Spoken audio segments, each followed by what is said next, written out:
Hi, I'm Oli Davies and welcome to my vlog exclusive to CARPology. Every month the guys are going to come out, do a little bit of filming with me behind the scenes. I'm going to do a little bit myself and give you an insight into my own personal fishing.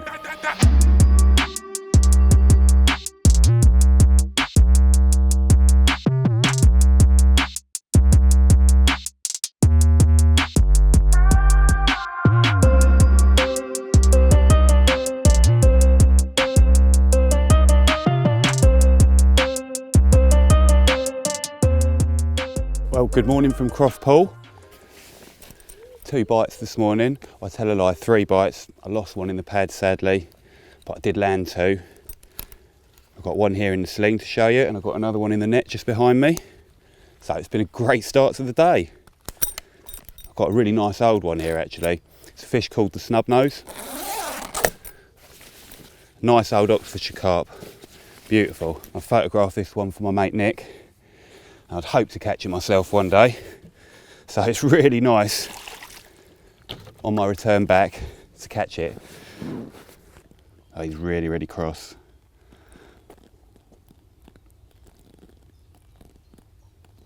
Lovely old fish. Nice way to start the day.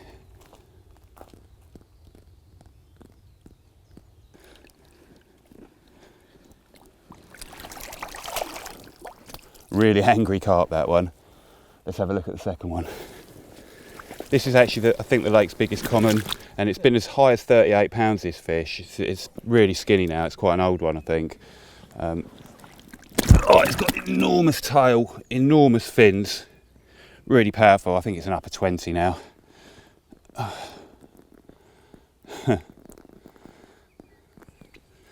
Oh, super powerful.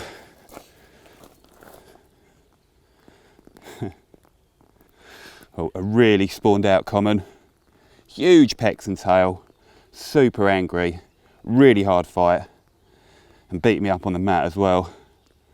But a lovely welcome back to Croft. So I'm going to get him back, and we're going to go for a walk, and I'll show you around.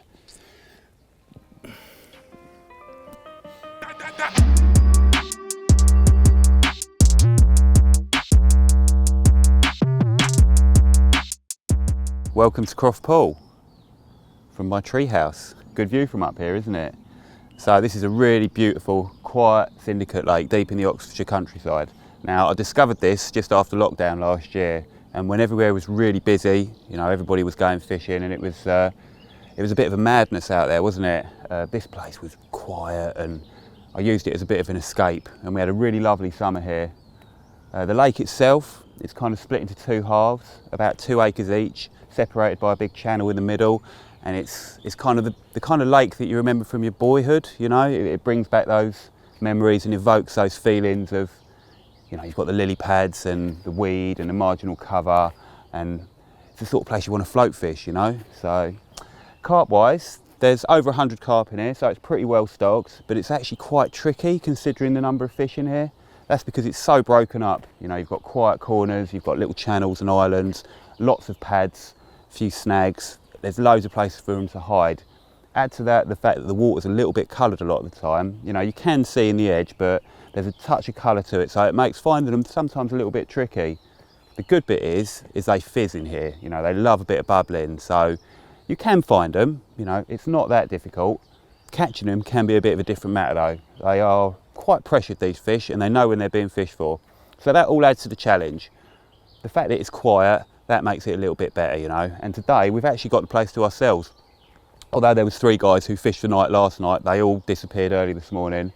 So I've got the run of the place. So hopefully that'll give me the opportunity to do a little bit of stalking, maybe try and catch one on the float. You know, this is the sort of place where you can actually fish that way.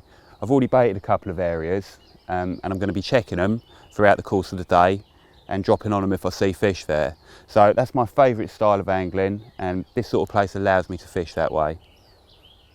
Let's go find some carp, shall we?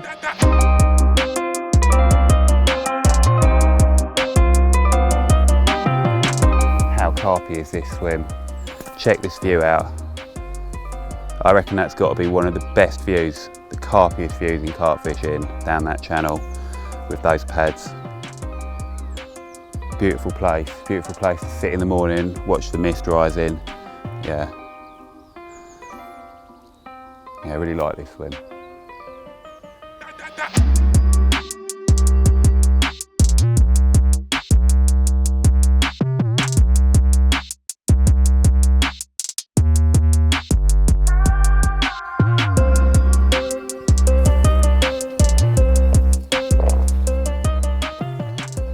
So this little hole here is actually where I stalked the lake's big mirror. This tree's come down since I had it. It wasn't this tight before. But yeah, the water had been really coloured on that trip. It just cleared up a little bit, just enough to see them. It's actually quite clear today. We could see fish if they were swimming through. Yeah, it took about half an hour to catch it. So if you can find them, you can catch them. That's the secret.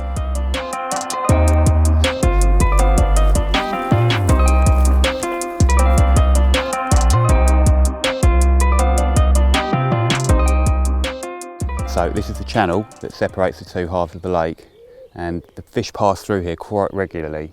It's one of my favourite spots to stalk. And throughout today I'm going to be baiting this little area here and a couple of others and just keeping an eye on them. Now I can't see anything at the moment, but I'm hoping that at some point during the day we'll get a chance to maybe see them feeding. Now I'm just baiting with a mixture of pellet and flake. This will get eaten by the roach as well, and ball it together, and most of it lands together. And I'll keep an eye on that, come and do that every hour or so. Fingers crossed we'll find some carp here.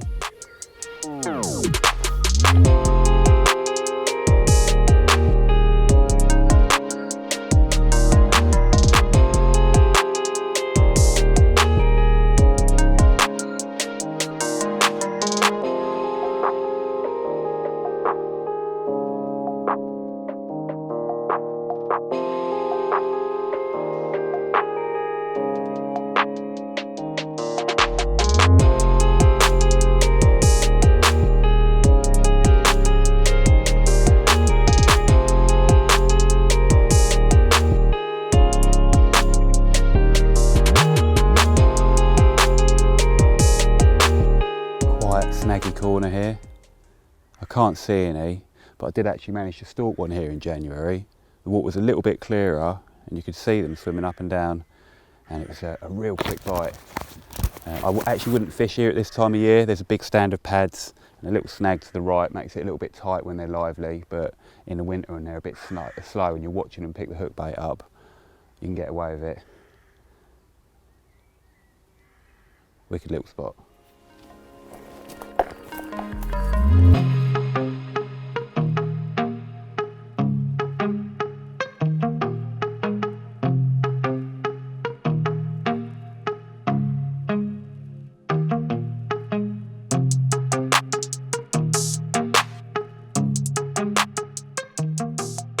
Now, one of my favourite ways to catch carp is on the float.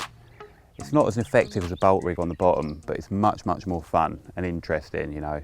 I love watching that float dancing about and the fish bubbling. Now this particular little area here, with these pads, the fish are coming through all the time quite close. And over the course of this morning, I've been round and baited a couple of times.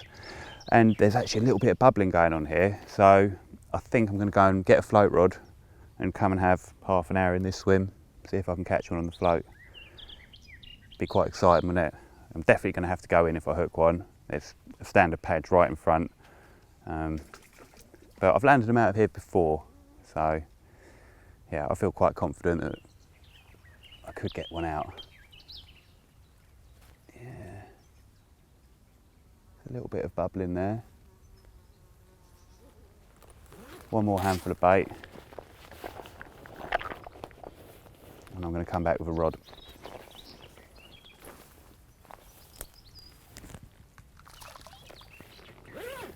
Well, we were just drinking a cup of coffee, about to head round and fish by the lilies, but there's actually one jumping just here in the weed in front of us.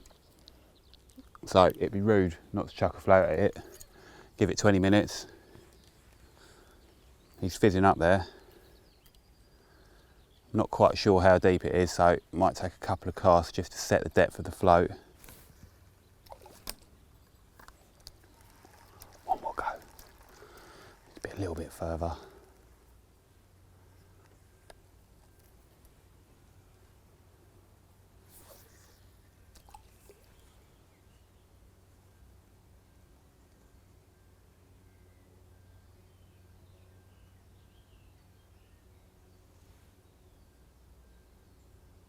Oh,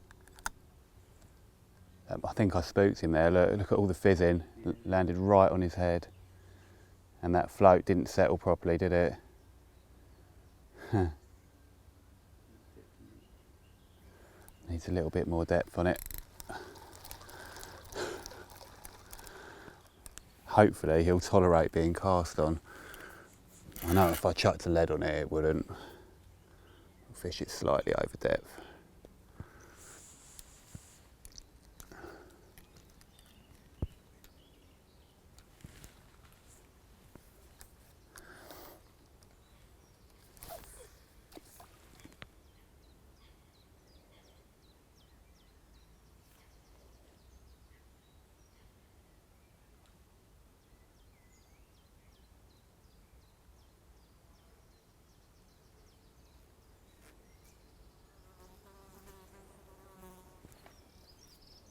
Okay.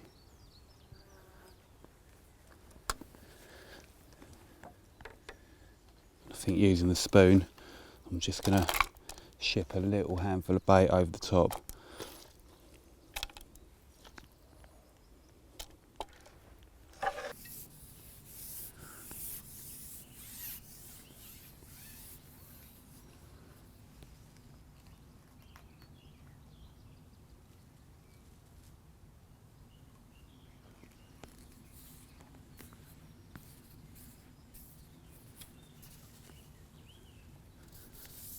A little subtle bait up.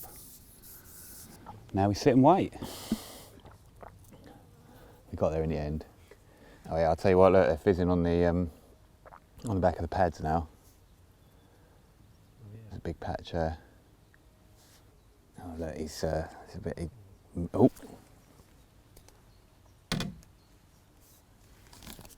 Oh. I don't know if that was a liner. But something just rocked the water there, didn't it? Yeah, there's quite a big tail pattern there. It's just leapt out.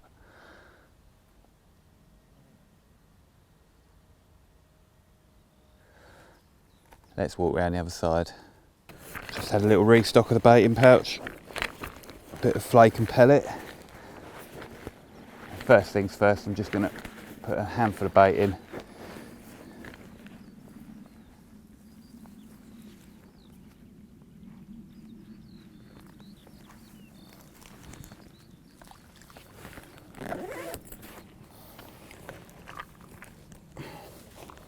This is a bit hairy, so I'm going to put the waders on. So I'm ready to get over the fish if I hook one.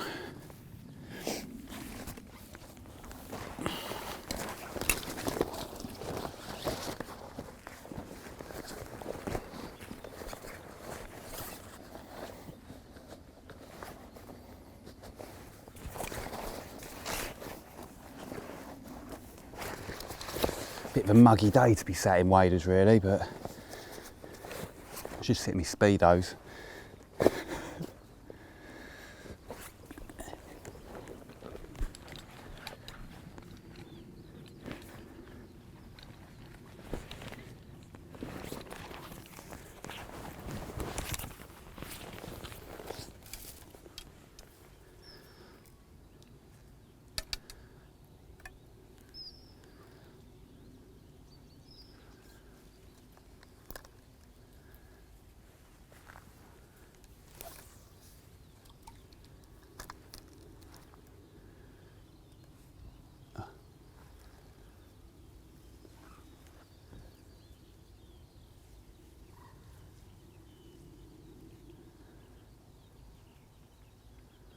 It's actually pretty deep there.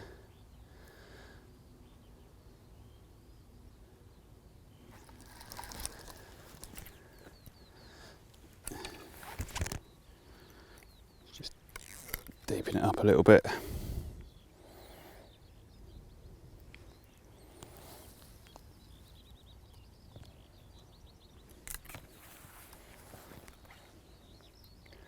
There's a few fizzing in the weeds today. They seem quite happy in there. They don't really want to come out.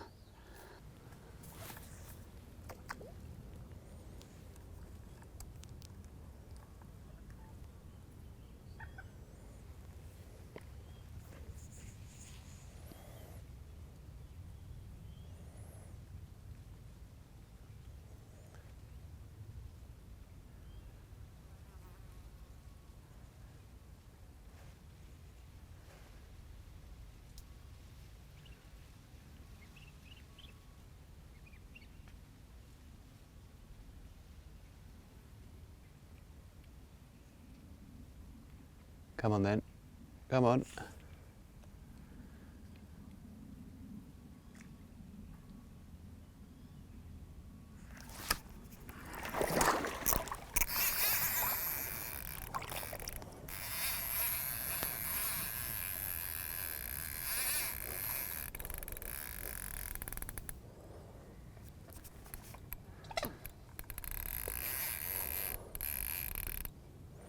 He's gone right over to that weed over there, look, see all the fizzing. Oh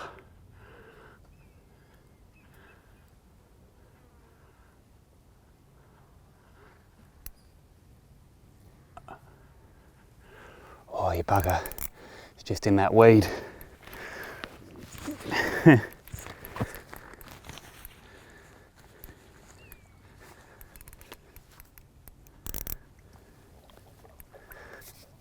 Get the line.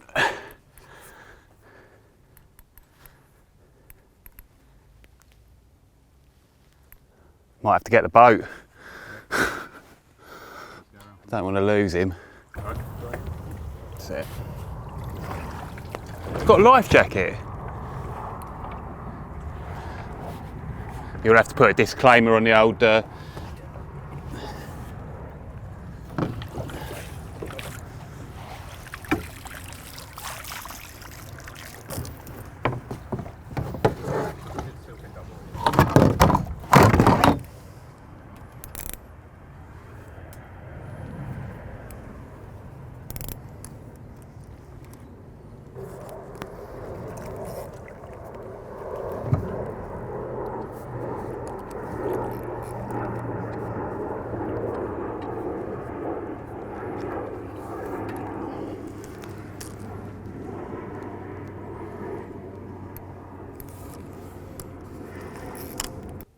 yeah, he's still on the end.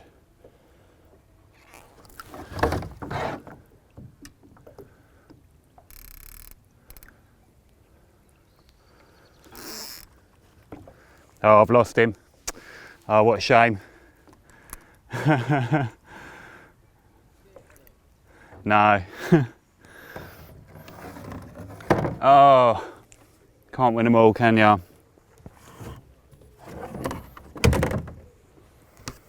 A good fish, that one.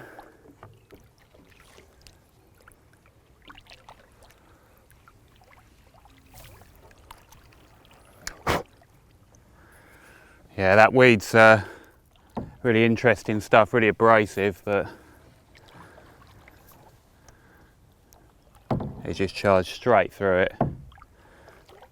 Oh, what a gutter. Absolutely distraught about that, really. That was hard work getting them feeding like that, and I did eventually get the bite, even though they're obviously not that confident feeding out in the open. But yeah, he bolted straight into this weed, and it's really abrasive, that stuff. I don't know, I'll show you in a minute. Thought I had a good chance of landing him from the boat, but he bolted off and cut me off. You know, I'm fishing 12-pound mono, but even so, it's pretty harsh.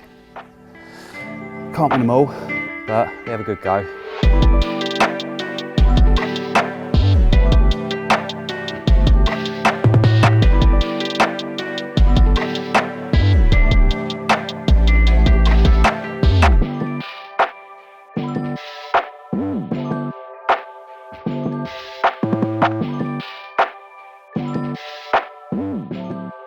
So I've pulled out a couple of rods back to the pads.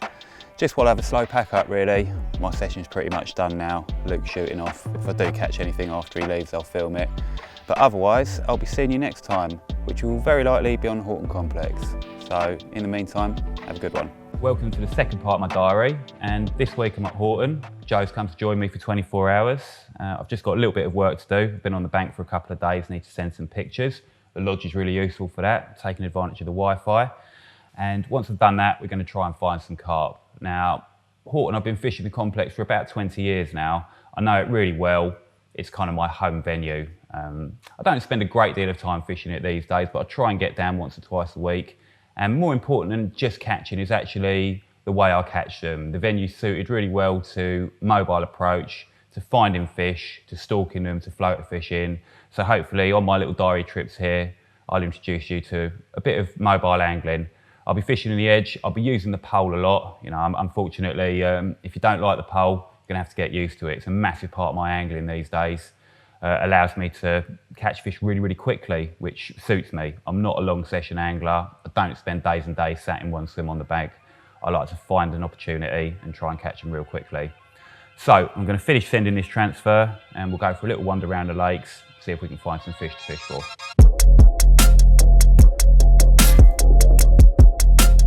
So you'll notice I'm not putting a lot of bait in, just a small handful.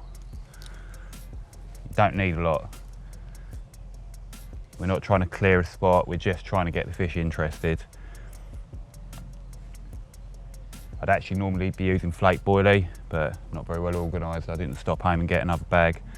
So it's pellet today, but that's another good bait. Any small particle bait is perfect for this kind of fishing, be it particle, pellet, flake boilie. Yeah, we'll come and check this one in a bit.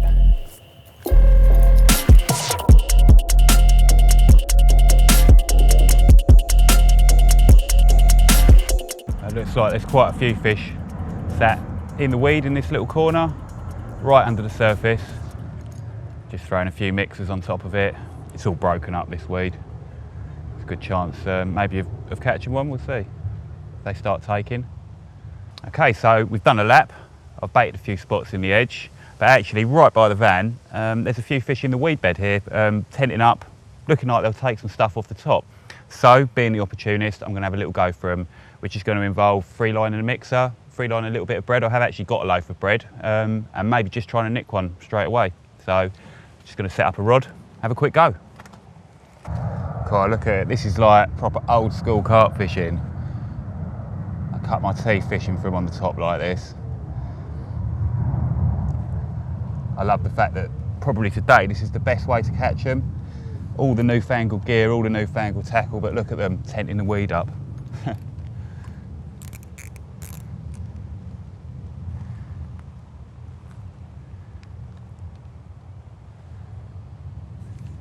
Oh, straight in the tree. Not sure how far that was going to go. Nearly get you then.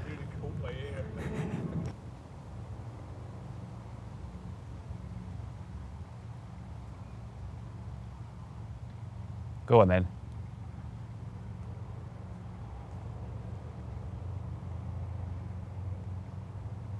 Oh, he just pushed it out of the water. Go on then. Go on.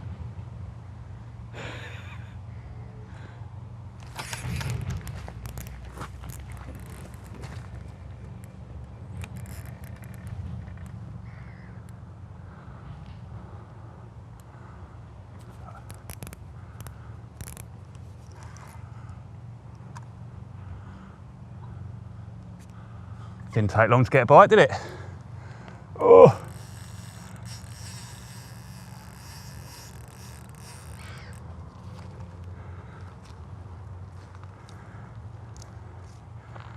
Oh, that weed is so thick. But luckily we've got nothing else on the line, just a hook.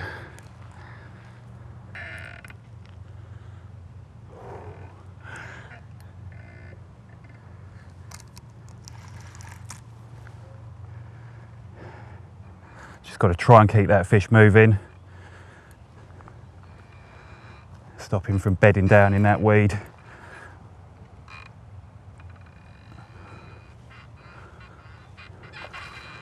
Come on then. Luckily it's all fairly loose and he's sort of kicking his way through it, but just try and work him in slowly.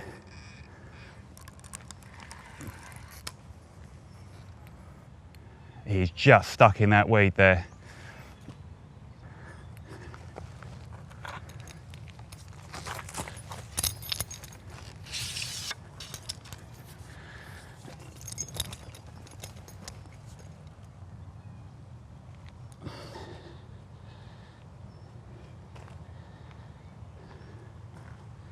Just try and clear a little path using the net.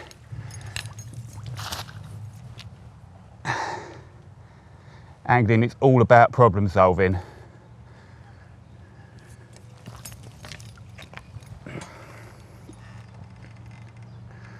Okay, so I know this is a little bit unconventional, but needs must.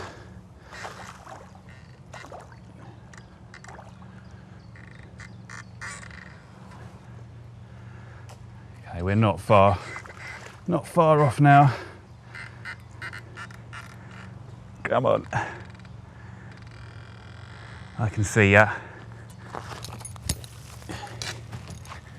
Okay.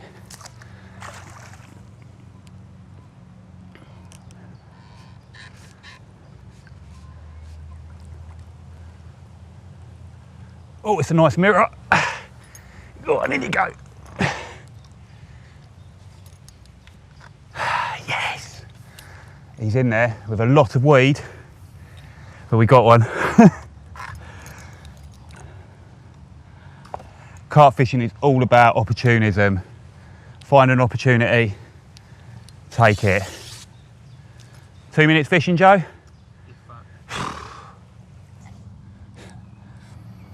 Well, that was a real piece of opportunism there. First one I've caught on a bit of bread this year actually, but with them tenting up like that, it was the obvious way to catch one. And it was 1.5 minutes. Joe's just checked the timestamp. 1.5 minutes it took us to catch that. It's always worth a go. So, we can go and check the spots we've baited on the bottom now. I don't think I'm going to get another one out of here. But what a great start to our trip, eh? Nice one, mate. Well, I love a quick bite, but that was really quick even for me. Which means coffee time. Another quick coffee. Then I'm going to go and check all the spots that I baited earlier.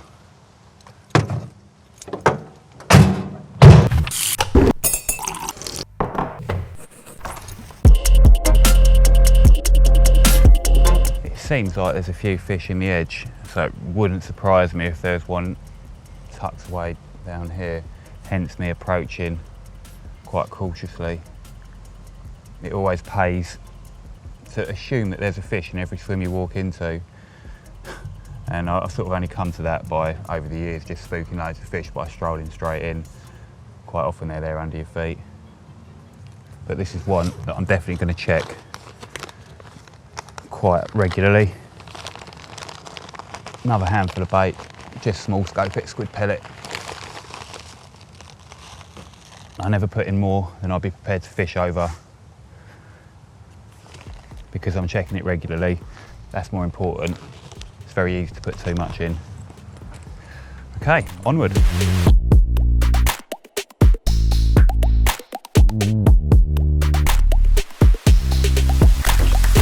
There's 1 or 2 fish cruising on the surface out there, not loads. Last week it was better float conditions and I actually did catch a couple last week out of this swim. Yeah, a couple of nice 20-pounders. Something just cruising out there. But there's not loads. I think the fish are more in the edge today. So I'm going to concentrate my efforts searching for them.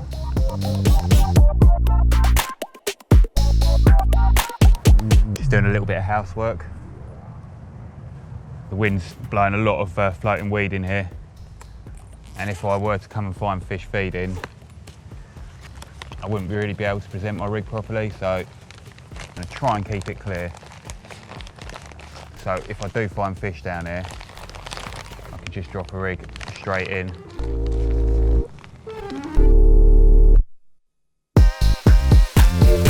I don't fish 7 rods, by the way.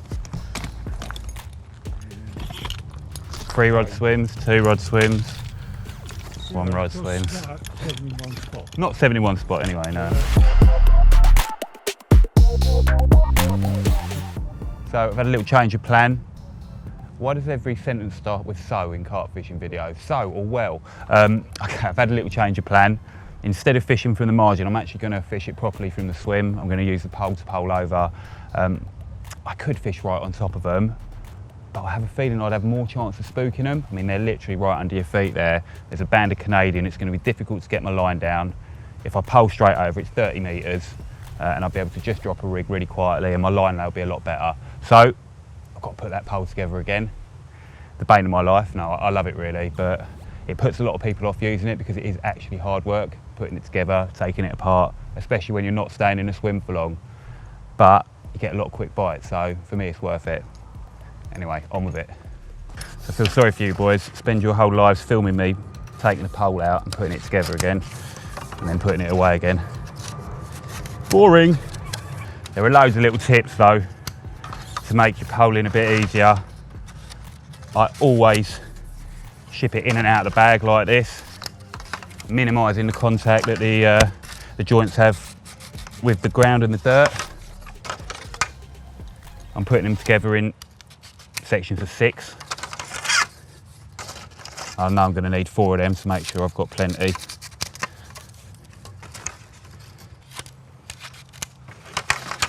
Super simple rig, drop off inline. If I hit any real thick weed, that will come off. If I don't, it will stay on. Usual multi-rig. Here's one I made earlier. And the bait as well. I'm not going to change it. That's a little orange monster crab pop-up. I'm going to just drop that in the spoon with a handful of bait. Sit back and wait. So when I see people loading their spoons, I often think you're putting too much bait in. You've got to remember, we're just fishing for a bite here, and we're going to be dropping in quite shallow water. So I've got a little bit of particle, and I'm going to put in, that'll do, that's enough. Not actually allowed whole tigers, so I won't put them in. That's enough particle. A little bit of Scopex squid pellet. Again, a little bit, look, that's about the contents of the PVA bag. But you've got to remember that's going to fall out and it's going to spread over a couple of feet. That's enough, that's all we need. No need to load it to the gunnels.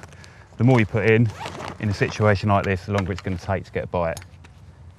And on top of that, I'll lay my rig. I always put the rig in last, just in case it catches a small food item as it gets pulled through the bait. I've never had any trouble doing that. Again, I don't bother foaming it. The reason for that, if that falls next to a fish and the fish sees that big bit of foam, it's not going to eat it. I've had a lot of quick bites doing this, and if you put a bit of foam on, it's likely to take a bit longer. Always exit the line towards the rod, and I'll always tip towards the rod. That way I know, can't go wrong. Okay, that's it, real simple.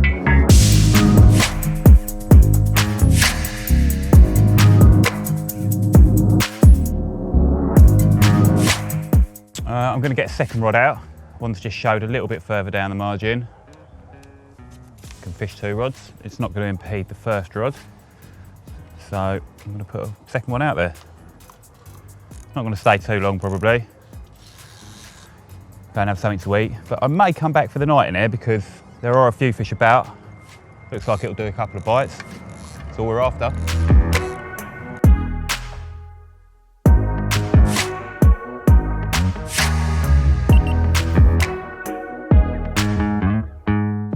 Well, I'm bored. I've been here 2 hours and I've not caught one.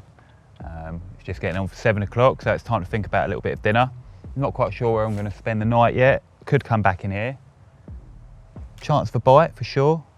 I'm going to have a little look around before it gets dark first, so got a couple of hours. It gets dark about 9 o'clock now. So yeah, a little rethink for tonight, bit of dinner. Who knows? Who knows? This is my life, you know. When I'm up here, I try to make the most of every opportunity. I find it quite hard to settle. So yeah, we'll see. We'll see what draws my attention before the evening. But one of my favourite swims this, so we could end up back here. Anyway, time to reel in, get something to eat. I'm starving, Joe.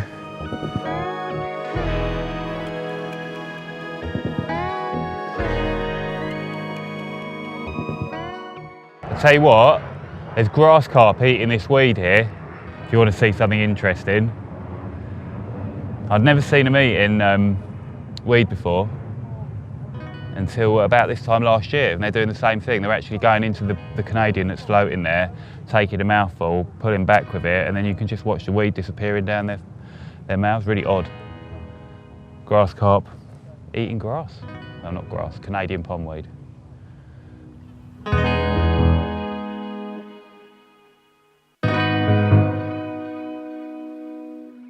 I'm not going to start the sentence with well or so.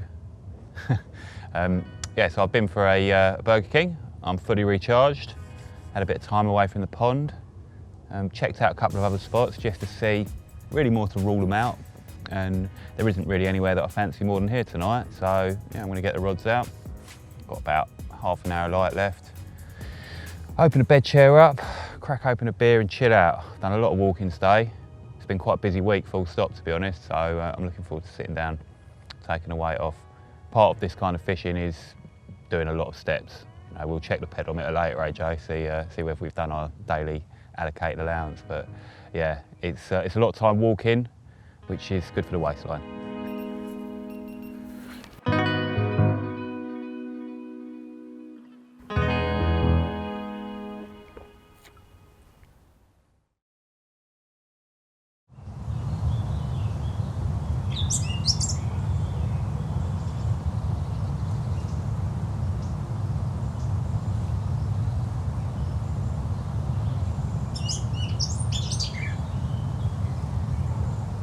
Good morning.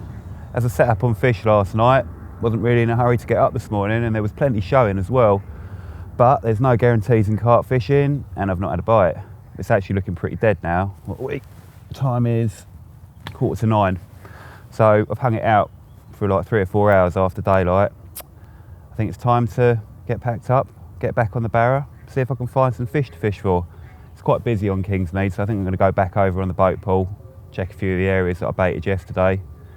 It's looking good for a floater maybe today. The sun's out, there's not a great deal of wind, it's going to be warm, so yeah, might get a chance on the top too.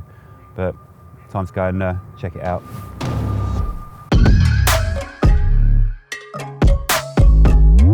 One of the spots I baited yesterday on the boat pool, as I've walked past, there's a little bit of fizzing going on. So I'm going to give it an hour, see if I can nick one. Looks quite good for a bite. If I haven't had one within an hour, I'll go looking elsewhere, but worth a shout.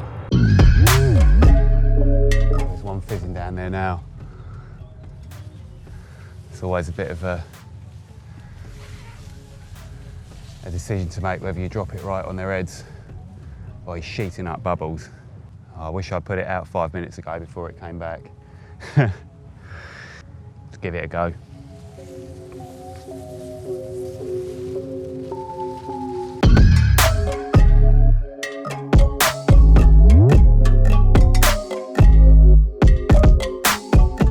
Time to go. Giving it an hour. The fish look like they're bobbing up on the surface a little bit, and there's been no fizzing over the rod that I put out. I hope that I don't walk back in half an hour and find them feeding on it. That'll be annoying. It's like whack-a-mole sometimes, trying to keep up with them. And maybe I'm a little bit impatient, but I didn't have a proper walk around this morning. I just saw this feeding and I got a rod straight out on it. I'd really like to have a look around the lake. There's not loads of carp here, which means that there must be a few somewhere else. I'm kind of a little bit restricted today with my options as well.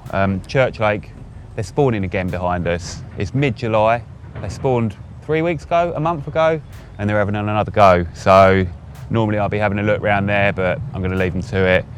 Kingsmead, as a result, is pretty busy as well, which also narrows down my options. But the boat pool is empty, so I'm going to probably stick on here for the day, for the afternoon, see what I can find. Let's go and find some carp.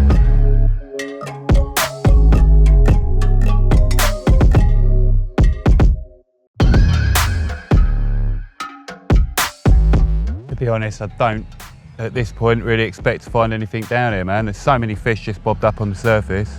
A couple more spots to check.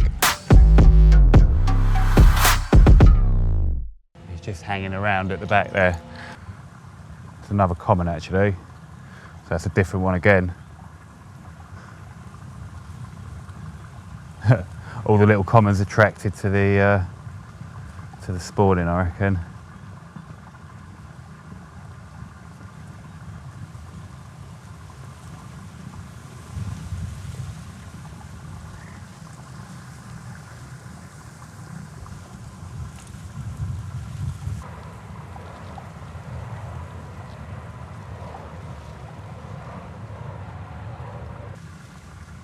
Can't quite see what's going on.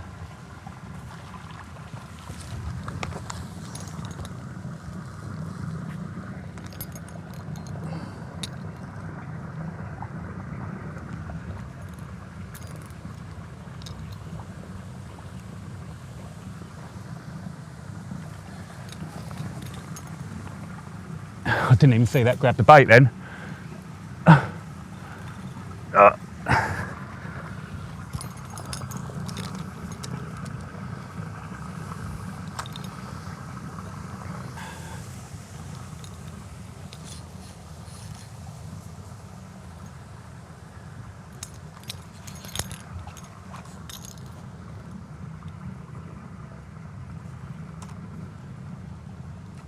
Well, that was a great bite, wasn't it?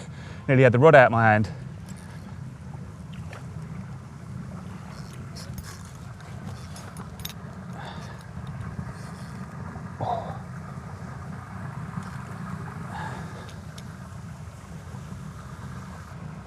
It's that small common.